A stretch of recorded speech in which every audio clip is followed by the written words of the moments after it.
Friday a week ago, I spoke about DOMs and how they're mostly caused by eccentric muscle actions. Today, I want to talk about isometrics.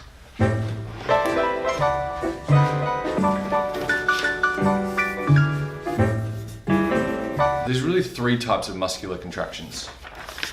Concentric, when a muscle shortens. Eccentric, when a muscle lengthens. And then isometric, when a muscle isn't changing length. Now, if you take concentric and eccentric and combine them together, you get what's called an isotonic contraction. And isotonics are awesome. You can manipulate the speed, duration, and intensity of them to manipulate your performance or sporting outcomes.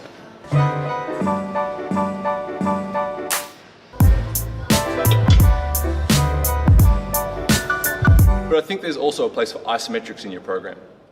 Isometrics are by no means a replacement for the functional isotonic stuff over there, but they can have an effect on tissue quality, improving durability, and potentially improving athletic performance.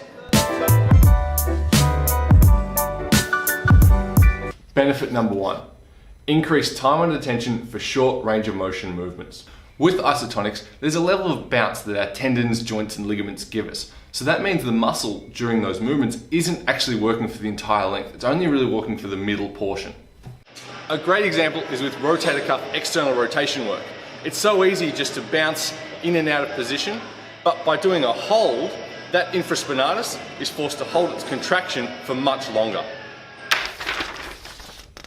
Number two, spare joint stress. If you have a grumpy knee, there's a pretty good chance you've also got an inhibited and a weak VMO muscle. That means you need to build that guy up. To build that VMO up, leg extensions are a great choice, but they can also irritate the joint. By just doing the hold at or near end range, you minimize joint compression while still working on VMO. Number three, work the weak point. Let me draw a graph to explain.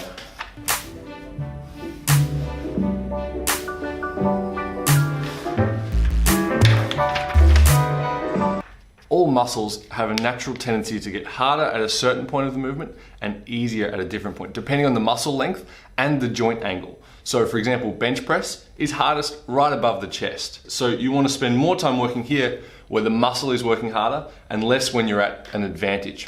This applies perfectly to hamstring curls. It's easy to start and finish a curl, but between that 90 and 135 degree area, if you really focus your work there, that hammy is going to be doing a whole lot more work.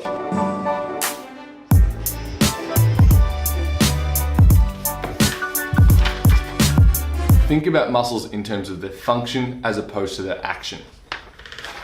The textbook definition for each muscle will be the action it performs, but its action doesn't always correlate to what it does in the real world. I think this applies perfectly to the core. The core is designed to provide stability and resist motion. Think of it as an anti-movement device. So planks and side planks are much better options for core training than things like crunches or Russian twists.